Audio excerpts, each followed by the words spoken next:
Para todas as pessoas decentes e inteligentes presentes nesse ambiente, bom dia, boa tarde, boa noite. Como é que vocês estão, gente? Tudo tranquilo? Espero que sim. Vamos lá então. Hoje nós temos aqui uma situação bem curiosa em termos de verbo, que são os desdobramentos do pretérito perfeito e do indicativo. São dois tempos básicos, gente, que tem que saber, tá? O presente do indicativo é um tempo base, do qual a gente forma os subjuntivos e imperativos. E o pretérito perfeito do indicativo é o segundo tempo mais importante, porque dele também saem mais outros três tempos, conforme o esquema que eu vou te mostrar na sequência. Tá bem? Então tá lá, tempo primitivo aqui, pretérito perfeito do indicativo. Para você se localizar, o pretérito perfeito do indicativo é o tempo do ontem. Aquilo que eu fiz ontem, aquilo que você fez ontem, certo? Os tempos derivados vão ser três. O pretérito imperfeito do subjuntivo, o que é isso? Esse é o tempo do se. Né? Se nós fôssemos, se nós achássemos, né? Se eu dissesse, esse é o tempo do se. Ele começa normalmente com um se e ele tem a desinência SSE sempre. Tá? Então, se eu voltasse, se eu corresse, se eu partisse, sempre vai ter esse se. Futuro do subjuntivo é o tempo do quando. Tá? Quando eu chegar, também o ser, né? Quando nós chegarmos, quando você vier a essa cidade, esse é o futuro do subjuntivo. E o pretérito mais que perfeito é um tempo que a gente já não usa mais na forma simples, que é aquela forma do eu quisera, eu dissera, eu visitara esse lugar. Hoje a gente já o substitui pela forma composta, que é eu tinha dito em vez de eu dissera, eu tinha visto em vez de eu vira. Eu vira fica meio confuso até para quem está ouvindo. Mas ele também é formado a partir do pretérito perfeito do indicativo e eu vou te mostrar como é que o esquema funciona. Então tá aqui, gente. Ó. Aqui eu tenho um modelo de cada conjugação do pretérito perfeito indicativo, tempo do ontem, né? Então, primeira conjugação, sonhar, do segundo, correr, terceiro, partir. Ali, então, gente, está o radical do verbo em vermelho para vocês verem. E são verbos regulares, então esse radical ele não se altera. Né? Então eu vou ter as terminações. Né? Eu sonhei, tu sonhaste, ele sonhou, sonhamos, sonhaste, sonharam. Bom, se percebe que tem uma diferença de cor aqui, né? Porque a parte final do verbo, a desinência, está com uma outra coloração, porque aqui já vai uma das dicas mais importantes. Ó. Essa desinência que você está vendo em roxo, azul, ela vai ser a mesma ou vão ser as mesmas para todos os verbos da língua. Todo verbo que você conjugar no pretérito perfeito vão ter aquele STE na segunda, o MOS, STES, RAM na terceira. Todos. Então eu coloquei já lado a lado assim para que você visualize e perceba a constância desse detalhe.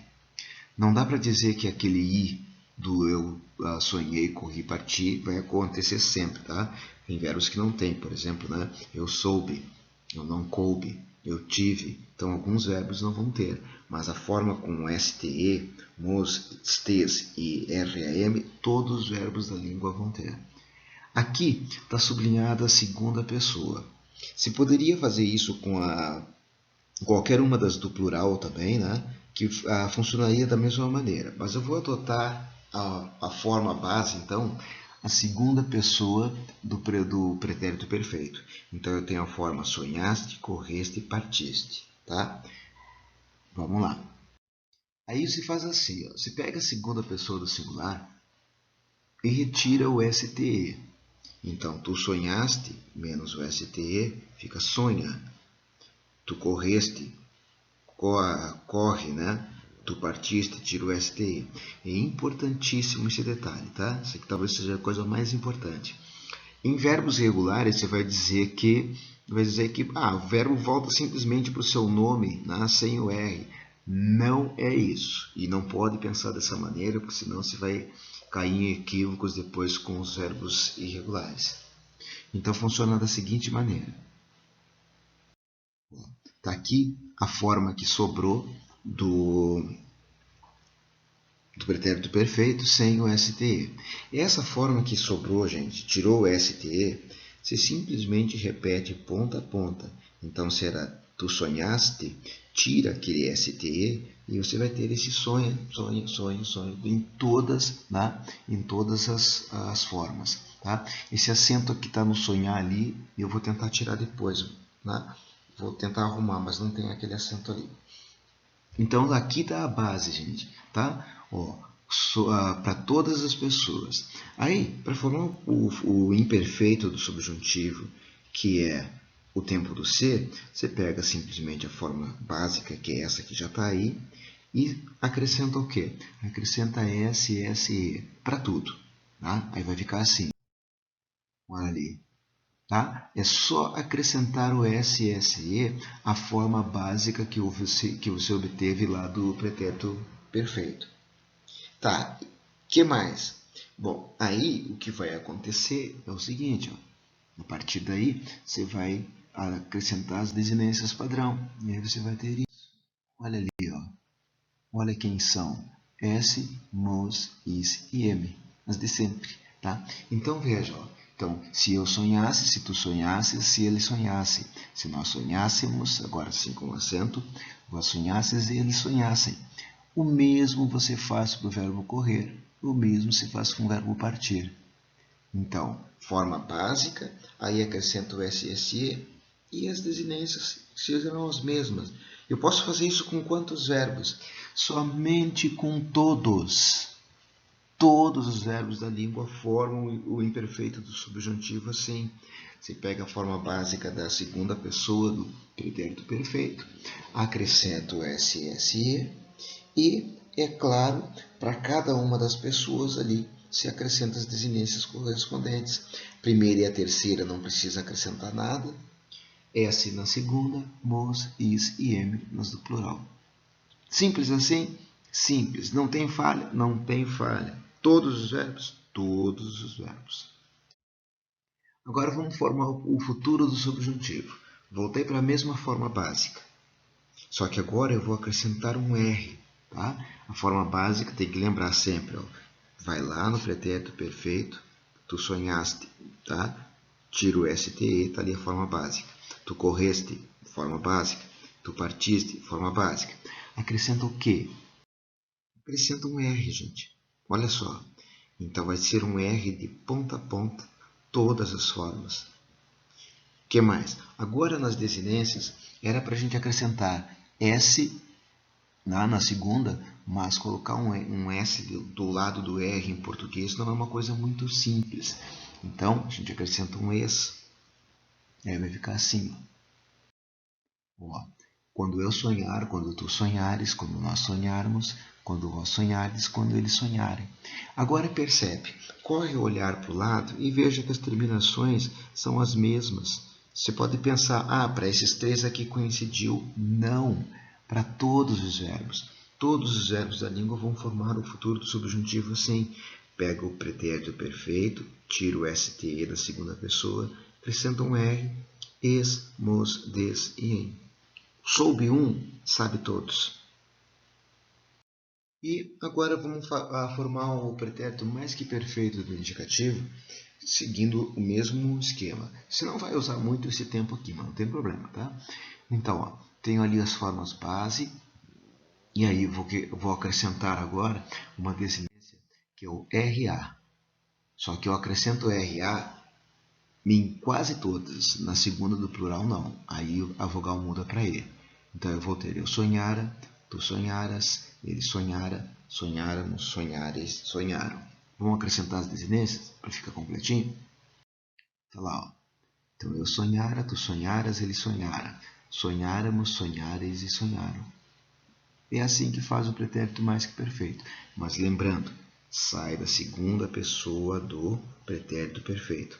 Você vai entender isso quando a gente trabalhar com os verbos irregulares. Já no próximo módulo a gente vai fazer isso. Beleza? Agora vamos então ao nosso exercício de aplicação. Infelizmente, gente, nosso exercício de aplicação, que eu estou pegando aqui, ele não lida exatamente com essa matéria, tá? mas eu vou fazer igual o exercício para ti aqui. Então, tá lá, ó. Módulo 13, desdobramento do pretérito perfeito, exercício de aplicação. UFSBA, né? Leia o trecho de um artigo do livro O Mundo Assombrado pelos Demônios, do astrônomo e divulgador científico Carl Sagan, e responda a questão. Então, gente, eu vou direto lá na questão, já deu tempo para você ler o texto ali, tá? E aí, direto lá na questão, diz assim, ó, na voz passiva, o trecho A microbiologia e a meteorologia explicam hoje o que, há alguns séculos, era considerado causa suficiente para queimar mulheres na fogueira. Assume a seguinte redação. Muito bem, você vai perceber que eu quero uma frase, né? Eu quero um verbo ali na voz passiva. Bom, então eu vou pegar o verbo que está na ativa, porque você tem era considerado, que já é a voz passiva. Então, nós temos o explicam. Então, a microbiologia e a meteorologia explicam. Mas explicam o quê? E essa pergunta é importante para eu começar a voz passiva. Explicam o que era considerado causa suficiente para queimar mulheres na fogueira. Então, esse termo aqui vai ser o sujeito. Ó. O que era considerado causa suficiente há alguns séculos, esse é o meu sujeito. Aí, esse sujeito vai levar o verbo explicar, né? O verbo explicar na sua locução para o singular. Então, explicam está no presente. Então, eu pego o verbo ser, coloco no presente, né? O que era considerado causa suficiente é, e o verbo explicar no particípio, é explicado. Então, você já tem isso direto na letra A. Ó. O que há alguns séculos era considerado causa suficiente é explicado.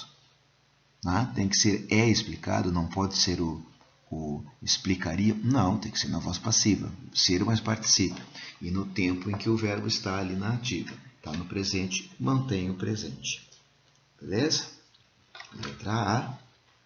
Vamos para o próximo.